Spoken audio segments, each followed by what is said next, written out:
Alors, j'ai essayé de mettre au test d'anglais. Moi, je passe 24 heures, je suis en formation des sites et je suis tombée sur vous. Coup de mandat pour chaque offre. Guichet emploi Indeed. Bon. Alors, action numéro 2. Si vous avez des questions, posez-les dans le chat, puis je vais y répondre. N'oubliez pas, je vais prendre quelques minutes à peu près. À chaque 15 minutes, je vais prendre un peu de temps pour répondre aux questions. Action numéro 2. Définissez votre unicité. Vous savez, on a la majorité des gens, 100% des gens, c'est exactement ce que je faisais. 100% des gens prennent leur CV, le font un peu technique, comme ils peuvent, puis ils l'envoient. C'est pas nécessairement adapté. Parfois, c'est adapté au standard canadien, mais c'est pas nécessairement adapté. Mais est-ce que vous vous rendez compte, est-ce que vous savez combien de CV un employeur reçoit par jour? Combien de CV une recrutrice ou un recruteur reçoit par jour? Je ne peux même pas vous dire en fait combien de CV nous on reçoit par jour.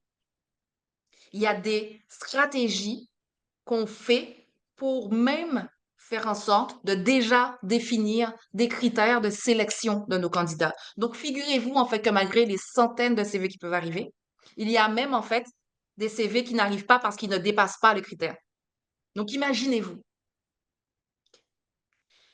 qui êtes-vous? Quelle est votre unicité?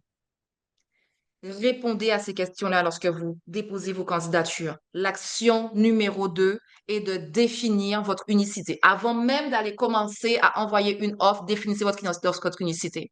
Quelles sont vos passions? Quelles sont vos expériences? Quelles sont vos compétences? Quelles sont vos forces? Quelles sont vos faiblesses? Important à dire. Parce que quand tu dis en fait quelle est ta faiblesse, tu es capable aussi de dire, mais comment en fait tu mets en place des actions pour faire en sorte que cette faiblesse, pour transformer cette faiblesse-là en force. Quels sont les challenges que vous avez relevés et les défis que vous avez relevés? Ça veut dire en fait que tout n'est pas rose dans vos emplois. On le sait. On le sait en fait que quand on travaille, il y a des moments en fait où tout se passe bien, puis il y a des moments où ça se passe pas. Il y a des moments où on rencontre des problématiques et il faut les résoudre. Alors on veut savoir ça. Et c'est ça en fait qui va démontrer votre expertise et votre professionnalisme. Quelles sont les activités que vous faites facilement? Qu'est-ce qui pour vous est facile à faire? Ça, la majorité des gens, je répète tout le temps, 100% des gens font des actions et se disent, oh ben non, mais de toute façon, ça c'est facile.